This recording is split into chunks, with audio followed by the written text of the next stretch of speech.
Halo teman semuanya, ini konten aku bikin agak dadakan, bukan kenapa-kenapa ya, karena selama sekitar 2 hari ini aku kepikiran sama sebuah film di YouTube. Aku nggak tahu ini apakah film dokumenter presentasi panjang. Intinya video ini dibikin sebagai reaction dari film Dirty Vote yang barusan dirilis sama Dani Laksono. So I've watched the first one prior to pemilu kemarin ya, tentu saja. Dan I've been a fan of those three people ya. Ini ada Zainal Arifin Mokhtar ini yang bikin buku tebel itu Kronik Otoritarisme Indonesia. Terus ada Mbak Bivitri, ada juga Ferry Amsari.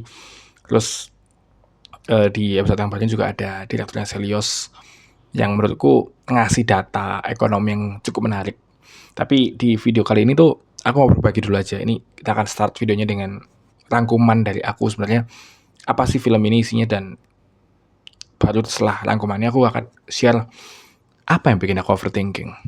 So here we go. Jadi Dirty Vote yang kedua ini judulnya tuh O3.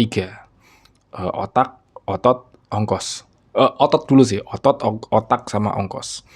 Basically kalau kalian ngikutin perkembangan berita Indonesia ya, atau nontonin Ponsel Alus Tempo nih dari awal tahun sampai sekarang, yang ditontonkan di film ini ya sebenarnya rangkuman singkat dari semua masalah yang udah pernah kita jalanin sampai sekarang.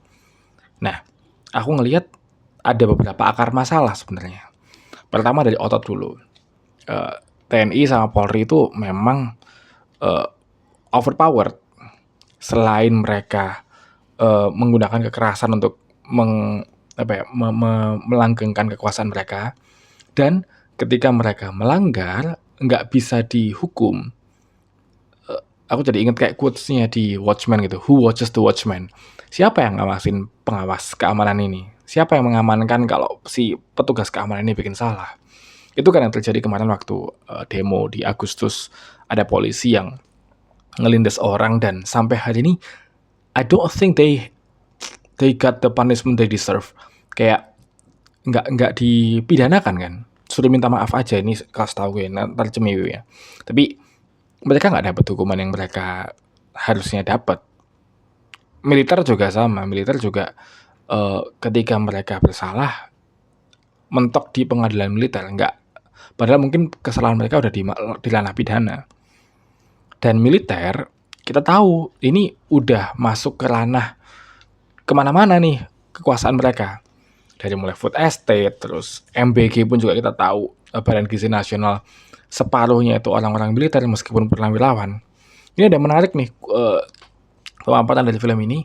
Ini aku suka banget, ini sejalan dengan kekhawatiranku sama AI gitu, bahwa yang namanya kalau misalnya pekerjaan itu diambil sama TNI, maka pekerjaan ini tuh seharusnya bisa jadi milik sipil kan. Kayak misalnya penyedia dapur MBG gitu. Ini kan sebenarnya bisa dikasih buat sipil, tapi pada kenyataannya banyak sekali dapur-dapur MBG ini dipegang oleh Kodam. Nah, AI pun juga sebenarnya sama, tapi itu sebenarnya obrolan di video lain lah. Aku udah sering banget ngomongin AI, aku bikin buku tentang AI, but it's gonna be another problem. Tapi prinsipnya sama, ketika pekerjaan itu diambil oleh sesuatu yang harusnya ngambil pekerjaan itu, ada peluang-peluang sipil yang bisa ngambil pekerjaan itu jadi nggak keambil. Lah kalau misalnya sipil ini nggak dapat kerjaan, terus mereka mau kerja apa? Sementara sistem ekonomi kita sangat bergantung pada ya orang bekerja gitu. Ini yang sebenarnya harusnya jadi PR bersama. Nah, yang kedua adalah masalah otak. Ini kita ngomongin masalah bagaimana orang-orang ini tuh mengakali undang-undang, membuat undang-undang yang memang menguntungkan mereka sendiri. Dan akhirnya kan ini terjadi karena keterwakilannya tuh nggak jalan. Kita balik lagi ke bukunya Tan Malaka ya, bahwa Dewan Perwakilan Rakyat itu tidak mewakili rakyat. Bagus banget pemaparannya dia, bagaimana banyak sekali anggota DPR itu tidak berasal dari wilayahnya gitu. Kayak anggota DPR NTT itu bukan orang NTT gitu. Ya karena emang sistem partainya ini serusak itu sehingga kita jadi tidak punya perwakilan yang bener. Perwakilan kita ditentukan oleh partai, bukan ditentukan oleh kita. Yang lucu tuh kayak Tommy Soeharto bisa nyalon DPR di Papua, itu ironis banget, ironis pangkat 5. Aneh bro, keluarga cendana bisa berani menyalonkan diri di Papua itu. Perlu belajar sejarah lah itu kan, biar tahu itu lucunya di mana.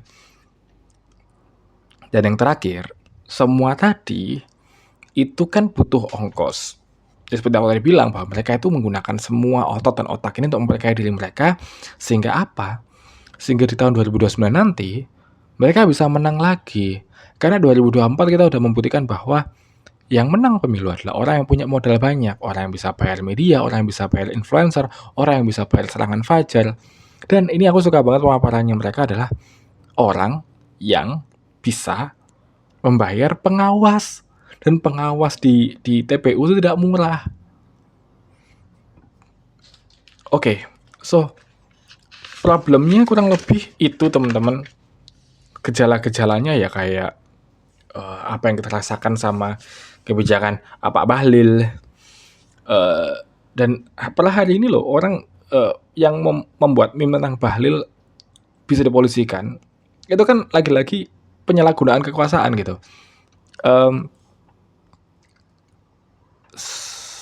Tapi lagi-lagi ya ini adalah gejala dari sistem yang udah rusak. Yang bikin aku overthinking adalah what can we do then? Film ini menghabiskan waktu hampir 4 jam untuk nyeletain masalahnya apa. Tapi cuman ngasih kita kayak ya 3-5 menit kalimat penutup untuk ngasih tahu kita bisa apa. Seakan-akan kayak emang nggak ada rencana yang konkret yang bisa kita lakukan untuk memperbaiki ini karena udah rusak banget. So aku nggak nyalain film ini karena aku nggak nyalain film ini ketika mereka nggak kasih solusi. Ngerti nggak sih kayak bukan aku nggak lagi ngeritik kayak kamu ngeritik doang nggak ada solusinya terus maunya apa? Enggak. Karena aku aware bahwa emang mungkin solusinya nggak ada.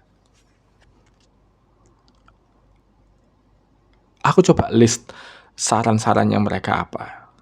Dan sebelumnya kita coba go through analoginya Ferry Amsari yang menurutku bagus banget. Ibarat main bola, kita udah kalah. Emang udah disetting buat kalah.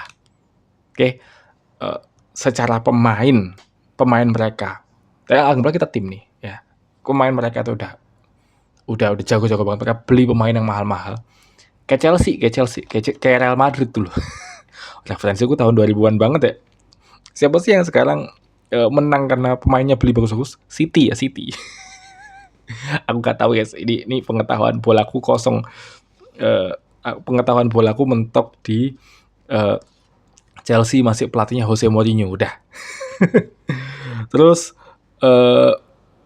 selain mereka udah pemainnya udah bagus-bagus, kita jelek, kita nggak bisa melatih tim seberang nih, tim oposisi itu nggak bisa melatih pemain dari akademi yang bagus ya, karena emang sistemnya nggak mensupport untuk itu. Wasitnya udah dibayar dan penonton di sekitar itu cuma bisa sorak-sorak aja seakan-akan mereka kayak sorakan mereka bisa ngebantu padahal enggak. So hasilnya udah bisa diprediksi dari awal karena emang udah disetting dari awal. Ada kawanku punya analogi yang lebih bagus. Politik Indonesia itu ya kita sebagai rakyat tuh kayak main PS tapi sticknya nggak dicolok. Seru-seruan aja kayak wah kita pemilu padahal nggak ngefek sama apa yang terjadi di layar. Apakah benar kita nggak bisa apa-apa teman-teman? Oke, aku breakdown saran-saran dari mereka. Ya, setidaknya sarannya mereka itu adalah kita harus melakukan gerakan sosial yang sporadis aja gitu, nggak usah nunggu pemerintah ngelakuin apa. Yang mana ini messageku juga selama aku bikin konten dan selama aku ngomongin politik. Just do whatever that you want to do. If you believe that this is the right thing to do, just do it. Semaksimalnya kamu. Makanya aku tuh sedih, aku nggak punya banyak kapita yang bisa aku lakuin cuman bagi-bagi buku di jalan. I wish I have more so that I can do more gitu. Makanya aku juga sebenarnya pengen channel ini bisa lebih gede, karena kalau misalnya lebih gede, aku juga punya kapital lebih untuk ngelakuin gerakan-gerakan sosial yang lebih gede lagi. Tapi I don't think gerakan sosial is enough. I don't think that philanthropy is enough. Aku tahu aku sering ngomongin masalah sejahterakan sekelilingmu, bikin pinter orang sekelilingmu, but I don't think it's enough karena masalahnya udah sangat sangat mengakar gitu. Masalahnya itu beneran negara mau presidennya siapapun, selama penguasanya adalah oligarki partai, kalau bahasanya Zainal Arifin Muchtar di bukunya Kronik Otoritarianisme Indonesia itu, selama penguasanya adalah kartel-kartel politik, ya kita nggak akan bisa kemana-mana. Ya siapapun yang akan mimpin kita, ya akan balik lagi kayak gini gitu. I think ini dugaanku ya, teman-teman. Kalau misalnya ternyata dugaanku salah ya, silakan. Tapi I believe that Jokowi yang awalnya bukan bagian dari oligarki, akhirnya bisa menjadi menjadi elit partai juga gitu. Ini pun juga karena sistemnya sekorup itu, akhirnya Jokowi anaknya jadi wakil presiden, terus anaknya yang satunya jadi ketua partai, yang mana juga dibahas di film ini ya. Itu pun juga hasil dari sistem yang mana ini nggak sehat sebenarnya kan. Maka kita perlu sesuatu untuk ngacak-ngacak sistem. Beneran deh. Kita nggak bisa cuman bikin orang lebih pintar, bikin orang lebih sejahtera. Karena kita untuk sejahtera secara masif pun ya mau nggak mau butuh negara, itu tugas negara. Tapi wait, aku akan ngatur omongan dulu. Intinya adalah I don't think that gerakan sosial is enough. Si CEO-nya Selios tuh bilang, coba deh generasi muda yang sering tergabung di ormas, di parpol, dobrak otoritarianisme dari dalam. Well, they cannot. Ada berapa orang-orang yang bahkan udah masuk ke DPR, anak-anak muda yang udah masuk DPR. Kita lihat nih beberapa orang yang kita tahu dia vokal, tapi ya ujung-ujungnya balik ke omongannya Bambang Pacul kan. Mereka di dalam nggak bisa ngapa-ngapain, mereka selemah itu, mereka sesendiri itu. Mengubah dari dalam itu kekeliruan. Tapi aku beneran ngelihat film itu tuh diekspos bahwa membuat oposisi baru di luar semahal itu. Dan ketika kita mau punya modal semahal itu, ya gimana caranya kita bisa menyaingi oligarki yang udah di backup sama pengusaha-pengusaha yang basically 9 harga itu terlibat di mereka. Kayak pas film ini ngomongin Danantara gitu, siapa-siapa aja yang udah chip in, dan ternyata wow, semua perusahaan gede kayak udah chip in kayak ini nih, tolong. Kayak kita mau sekaya apa untuk bikin parpol semasif itu. So, ini di bayangan gue, ini dunia ideal yang kubayangkan yang bisa kita lakukan. Dan kalau misalkan nonton video ini sampai akhir, please reach out ke aku, terus kasih tahu is this possible or not. Oke ya. Idenya gini. Bener kita harus berorganisasi, kita harus mulai dari gerakan-gerakan kecil. Tapi gerakan-gerakan kecil kita ini harus jadi jaringan. Oke, anggaplah Malaka Project yang dibikin sama Ferry dan kampus Malaka atau Universitas Malaka yang mereka lagi susun itu adalah gerakan kecilnya. Pandawara Group juga adalah gerakan kecil. Aku dan teman-temanku literasi adalah gerakan kecil. Gerakan-gerakan ini harus makin besar, makin banyak kopiannya. Jadi kayak Malaka Project itu nggak bisa cuma satu nih. Harus ada Malaka Project lain di belahan dunia yang lain gitu, di belahan dunia, di pulau yang lain, di kota yang lain. Harus ada nih cabang-cabangnya di tongkrongan yang lain nih. Oke, tongkrongannya Kania sama Ferry udah jadi satu nih. Oke, tongkrongannya siapa lagi jadi satu, bikin project lagi. Terus semua project-project yang memang fungsinya itu politis ya, kita harus berjejaring, kalau bahasanya Tan Malaka itu melakukan gerakan bawah tanah, yang mana, eee, it's it's really possible di era yang sangat teknologi ini untuk berjejaring kan, dan ini yang harusnya kita lakukan. Berjejaring, lalu nyamain satu visi, the moment jumlah kita udah banyak, terus masing-masing punya pemodalnya masing-masing, kita penuhin tuh kriteria bikin partai baru. Jaringannya udah ada, kaderisasi dari gerakan-gerakannya udah ada, kita bikin partai baru. Partai kita inilah yang akan jadi oposisi.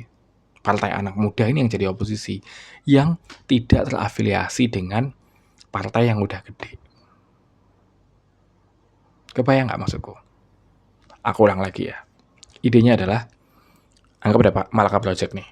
Terus ada project apa lagi? Ada project apa lagi? Sama-sama gede, sama-sama political, sama-sama ingin mencerdaskan bangsa, sama-sama ingin memperbaiki bangsa, sama-sama tahu bahwa bangsa ini butuh oposisi, karena sekarang practically kita nggak punya oposisi. Maka kita perlu menghadirkan oposisi. Kita perlu partai baru. Nah, cara bikin partai barunya bukan bikin partai satu terpusat terus bikin cabang di mana-mana. No, kita bikin cabangnya dulu banyak, ya kan?